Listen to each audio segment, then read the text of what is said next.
ఆ అమ్మాయికి ఒక హారం ఇస్తారు, మెడలో ధరించుకోవడానికి కోసం ఒక హారం ఇవ్వడం జరుగుతుంది. దాంట్లో 10 వెండి నాణ్యాలు ఉంటాయి.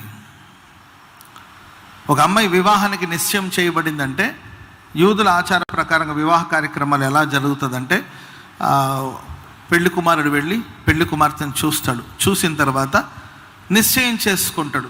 నిశ్చయం చేసుకున్న తర్వాత ఆ పెళ్లి కుమారుడు తన ఇంటికి వెళ్ళి తన తండ్రి ఇంట తను కొంత స్థలం ఇవ్వడం జరుగుతుంది. వాళ్ళ నాన్నగారు వాళ్ళ ఇంట కొంచెం స్థలం ఇస్తాడు. ఆ ఇంటి ఆపోజిట్లో కానీ లేకపోతే బ్యాక్ సైడ్ కానీ ఒక ప్లేస్ అనేది నిర్ణయిస్తాడు వాళ్ళ నాన్నగారు. ఆ తండ్రి నియమించిన స్థలంలో ఆ పెళ్లి కుమారుడు ఒక ఇల్లును నిర్మిస్తాడు. ఒక ఇల్లు నిర్మించి ఆ ఇంట్లో ఆ పెళ్లి కుమార్తె ఉండడానికి కావలసిన వసతులన్నీ కూడా ఏర్పాటు చేస్తాడు. ఆమె ఆహారానికి, ఆమె నివాసానికి కావలసిన అన్నీ సిద్ధం చేసి ఇల్లంతా డెకరేట్ చేసుకుని, అంతా ఆయనే చేసుకోవాలి, మొత్తం సిద్ధం చేసుకొని ఇంక అంతా రెడీ అయిపోయింది అన్నప్పుడు బయలుదేరి వస్తాడు. ఈ లోపల నిశ్చయం చేయబడిన ఈ పెళ్లి కుమార్తె ఉంటుంది కదండి, ఆమె వరుడు కోసం ఎదురు చూస్తుంటుంది. ఎప్పుడు వస్తాడో వరుడు, ఎప్పుడు వస్తాడో అని. అందుకే కదండి బైబిల్లో మనం చూస్తాం, యేసుక్రీస్తు ప్రభుల వారు కూడా సంఘంతో అదే మాట అంటాడు, నా తండ్రి ఇంట అనేక నివాసములు కలవు, లేని ఎడల మీతో చెప్పుదును, మీకు స్థలమును సిద్ధపరచడానికి కొరకు నేను వెళ్తున్నాను. అది యూదుల ఆచారం అండి. ఒక పెళ్లి కుమారుడు పెళ్లి కుమార్తెను తీసుకెళ్ళక ముందు ఆమె కావలసిన అన్ని సిద్ధం చేసి, ఇక కొనాల్సింది లేదు, ఇక కావలసింది లేదు, అన్నీ ఉన్నాయి అనుకున్నప్పుడు వచ్చి తీసుకెళ్తాడు.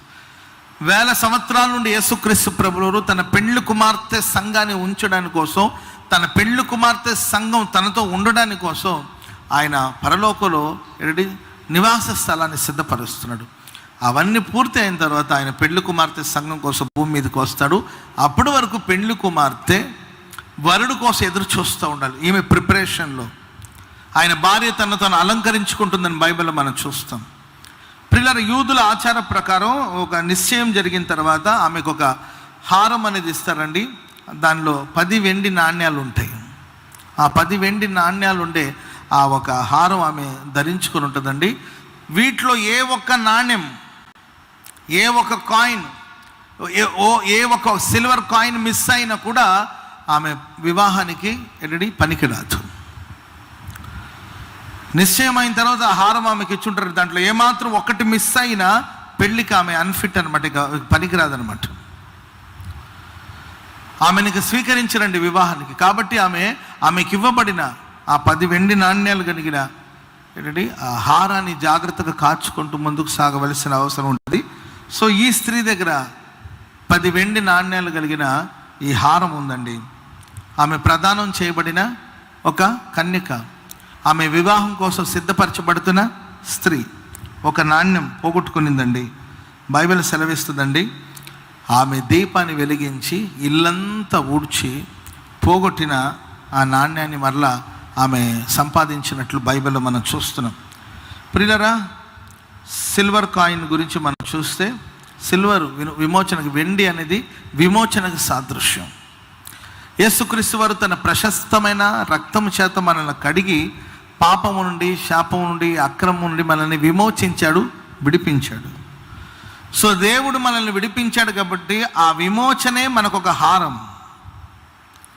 చాలామంది జీవితాలు మనం చూస్తుంటే నిర్లక్ష్యం కావచ్చు, అలక్ష్యం కావచ్చు, లేకపోతే నిర్లక్ష్యంగా ఉండే విధానాన్ని బట్టి కావచ్చు, విమోచనను పోగొట్టుకుంటున్నాడు.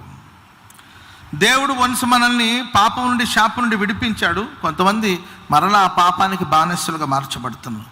ఒక్కసారి వెలిగించబడి ప్రభులోనికి వచ్చిన తర్వాత కూడా కొంతమంది మరలా పాపపు అలవాట్లోకి వెళ్ళిపోతున్నారు. కాబట్టి క్రీస్తు ప్రేమలోనికి వచ్చిన నీవు మరలా పాపపు ఊబిలో చిక్కుకున్నావా, మరలా లోకంలో చిక్కుకున్నావా?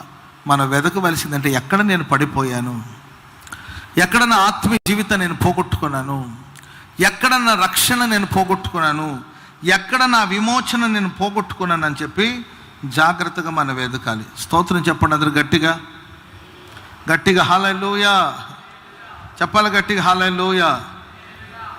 కొంతమంది ఉంటారండి, ప్రభు నమ్ముకున్నామని అనుకొని ఉంటానే కాదండి లోకాన్ని, పాపాన్ని విడిచిపెట్టరు. ఒక ఆవిడ ఉందంటండి, సినిమా హాల్కి వెళ్ళింది, టికెట్ తీసుకుని దేవుని దాన్ని. ఇప్పుడు సినిమా హాల్ అన్నీ మూసేశారనుకోండి, అదొక రకంగా మేలే, సినిమా హాళ్ళన్నీ మూతపడిపోయి ప్రార్థన చేసి ఒకప్పుడు అందరూ సినిమా హాళ్ళన్నీ మూతపడిపోయాయి. సో సినిమా హాల్ జరుగుతున్న రోజులు అవి. సినిమా హాల్లో ఒక ఆమె కూర్చొని సినిమా చూసింది. ఎడడి విశ్వాసి భక్తురాలి సినిమా చూసి ఇంటర్వ్యూ వదులుతారు కదండి మధ్యలో, ఆ గ్యాప్లో బోరని ఏడుస్తుందంట. దేవా, పాపినయ్యా, నేను నా పాపాలన్నిటిని క్షమించండి ప్రభువా, ఘోర పాపినయ్యా, సినిమా చూశానయ్యా, అయ్యా నా కళ్ళు అపవిత్రమైంది. ఏడ్చిందంట. ఏడ్చి మరలా ఏంటంటే ఇంటర్వ్యూల్ అయిన తర్వాత మరలా షో స్టార్ట్ అవుతుంది కంటే మరలా చూస్తుందంట. మారు మనసు లేని జీవితం అనమాట. మరలా గ్యాప్ వచ్చి ఏంటంటే బయటికి వెళ్ళినప్పుడు మరలా ఏడుస్తున్నాను, దేవా నేను పాపిని. ఇది కాదు మారు మనసు అంటే. కొంతమంది మేము రక్షించబడ్డామని అనుకుంటుంటారు కదండి, ఏంటండి మార్పు లేదు. స్తోత్రం చెప్పండి గట్టిగా. ఒక ఆయన ఏంటండి బ్రాందీ షాపులో పాట పాడుతున్నాడు. ఎన్ని తలచినా ఏది అడిగినా జరిగేది నీ చిత్త. ఏది మందు దాగి పాట పాడుతున్నాడు అనమాట. ఇంకొంతమంది ఉంటారండి మందు బాబులు, తాగారనుకోండి వాళ్ళకి ఎవరి సంగతి. మా నాన్నగారు ఉన్నారు. మా నాన్నగారికి పెద్ద భక్తి ప్రార్థన అంటే ఆయన పెద్దగా నచ్చవు. ప్రేయర్స్ అవన్నీ కూడా మాకు నచ్చదు మా నాన్నగారికి. ఆయన ఏ భక్తి చేయడు. అన్యుల ఆచారాలు కూడా ఆయన ఏం పెద్దగా చేయడానికి పెద్దగా ఏం ఉండదు, ఏం ఆలోచన ఉండదు అలా. సో ఎప్పుడైనా మా నాన్నగారు డ్రింక్ చేశారనుకోండి, ఆ రోజు తప్పక మోకరిస్తారండి. మోకరించి మా నాన్నగారు ప్రేయర్ చేస్తాడు. నిజంగా మనకి ఎవరికి రాదు, అంత గొప్ప ప్రార్థన వస్తుంది మా నాన్నగారికి. అదేంటో మరి ఒరిజినల్ క్యారెక్టర్ తాగినప్పుడు బయటకు వస్తుంది అంటుంటారు కదండి. మందు తాగినప్పుడు మా నాన్న మోకరించి పరమ తండ్రి అని ప్రారంభిస్తే ఇంకా ఆ ప్రార్థన ఆగేది కాదు. అండ్ ఇంకా చెప్పనండి, మా నాన్నగారు మందు తాగితే ఇంగ్లీష్ మాట్లాడతాడండి. ఇంగ్లీష్ అంటే బూతులు కాదు, మామూలుగా ఇంగ్లీష్ మాట్లాడుతూ ఎంత చక్కగా మాట్లాడతాడంటే అంత చక్కగా మాట్లాడతాడు. ఇది కాదండి, ఈరోజు చాలామంది రక్షించబడ్డాము అని చెప్పుకుంటూ ఆ రక్షణ సంతోషాన్ని పోగొట్టుకుని లోకంలో పడిపోయి పాపంలో పడిపోయి ఆ విమోచనను పోగొట్టుకున్నారు. ఆ విమోచనను మనం వెతకాలి. ఒకప్పుడు దేవునిలో ఉన్నాము, ఒకప్పుడు ఫలభరితంగా జీవించాము, ఒకప్పుడు పరిమళ సువాసనగా మనం ఉన్నాం. ఎక్కడ పోగొట్టుకున్నాం? ఎక్కడ పోయింది ఆ విమోచన, ఆ రక్షణ అనుభవం? రక్షించబడిన వారి ఇంట రక్షణ గురించిన, నీతిమంతుని ఇంట ఏంటండి ఆ నివాస స్థలంలో రక్షణ గురించిన ఉత్సాహ సునాదాలు వినబడతాయని బైబిల్ చెప్తుంది. కాబట్టి ఈరోజు ఆ విమోచన సంతోషం మన జీవితంలో ఉందా? రక్షణ సంతోషం అనేది మనం కలిగి ఉంటున్నావా? ఆలోచించి ప్రియులారా, ఒకటి ఆ వెండి నాణ్యాలను ఏ విధంగా అయితే ఆమె వెతికిందో ఆ విధంగా ప్రియులారా విశ్వాసయాత్రలో సాగిపోతున్న మనం కూడా మన ఏ విషయంలో మరలా దాసత్వంలోకి వెళ్ళిపోయామా, మరలా పాపంలోకి వెళ్ళిపోయామా ఆలోచించి ఎక్కడ ఆ స్థలం నుండి మరలా నీవు తిరిగి స్థాపించబడేటట్లుగా మరలా దేవుడికి ఇచ్చిన శ్రేష్టమైన ఆభరణాన్ని ధరించుకొని ఆయన రాకడ కొరకు సిద్ధపరచబడేటట్లుగా. రాకడను గురించిన దర్శనమే లేదు కొంతమందికి. ప్రభు రాకడను గురించిన దర్శనాన్ని కొంతమంది కోల్పోయారు. తిన్నామా, పడుకున్నామా, తెల్లారిందా? ప్రభు వస్తాడు, ప్రభు రాకడ అనేది ఒకటి ఉంది, దేవుని రాజ్యం ఉంది, దేవుని రాజ్యంలో ప్రవేశించాలి. ఈ సంకల్పాన్ని చాలామంది కోల్పోయారు. కాబట్టి విమోచనను మనం తిరిగి పొందుకుందాం.